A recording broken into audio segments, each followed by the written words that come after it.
একটি সুন্দর গ্রামের নাম ছিল সবুজপুর। সেখানে থাকত ১০ বছরের একটি ছেলে, রাহিম। রাহিম খুব হাসিখুশি, পরিশ্রমী আর সবার উপকার করতে ভালোবাসত। তার বাবা ছিলেন একজন কৃষক আর মা গ্রামের শিশুদের পড়াতেন। রাহিমের একটি স্বপ্ন ছিল, একদিন সে এমন একজন মানুষ হবে যার জন্য পুরো গ্রাম গর্ব করবে। একদিন স্কুল থেকে ফেরার পথে সে দেখতে পেল এক বৃদ্ধ দাদু রাস্তার পাশে ভারী একটি ঝুড়ি নিয়ে হাঁটতে পারছেন না। রাহিম দৌড়ে গিয়ে বলল, দাদু, আমি আপনাকে সাহায্য করি। দাদু হাসি মুখে বললেন, আল্লাহ তোমাকে ভালো রাখুক বাবা। রাহিম দাদুকে বাড়ি পৌঁছে দিল। দাদু তাকে কোনো টাকা দিতে চাইলে সে বলল, আমি সাহায্য করেছি ভালোবাসা থেকে, টাকার জন্য নয়। এই ঘটনা গ্রামের অনেকেই দেখেছিল। পরদিন সকালে গ্রামের পুকুরের পাশের জায়গাটি খুব নোংরা ছিল। সবাই পাশ কাটিয়ে চলে যাচ্ছিল। রাহিম একাই পরিষ্কার করা শুরু করল। কিছুক্ষণ পরে তার বন্ধু সুমন, মিম আর নাবিল এসে বলল, তুমি একা কেন? আমরাও আছি। চারজন মিলে পুরো এলাকা পরিষ্কার করে ফেলল।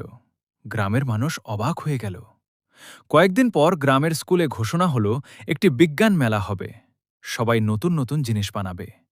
রাহিম ভাবল, গ্রামের মানুষের কাজে লাগবে এমন কিছু বানাতে হবে। সে বাঁশ, প্লাস্টিকের বোতল আর পুরনো পাইপ দিয়ে একটি সহজ বৃষ্টির পানি সংরক্ষণের ব্যবস্থা তৈরি করল। বৃষ্টি হলে সেই পানি একটি বড় ড্রামে জমে থাকত, যা পরে গাছপালায় ব্যবহার করা যেত।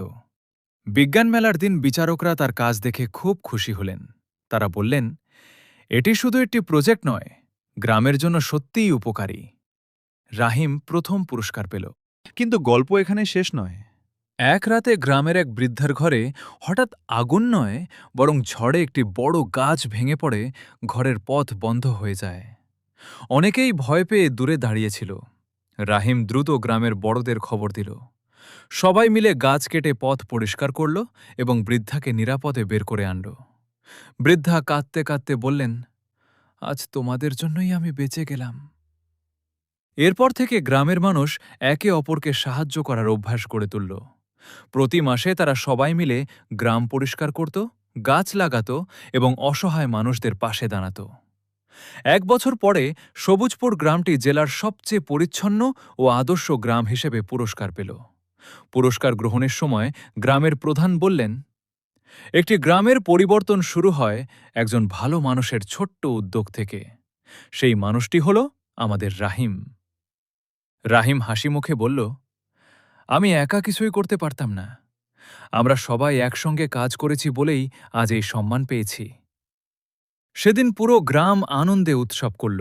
শিশুরা গান গাইল, বড়রা গাছ লাগাল, আর সবাই প্রতিজ্ঞা করল সব সময় একে অপরের পাশে থাকবে।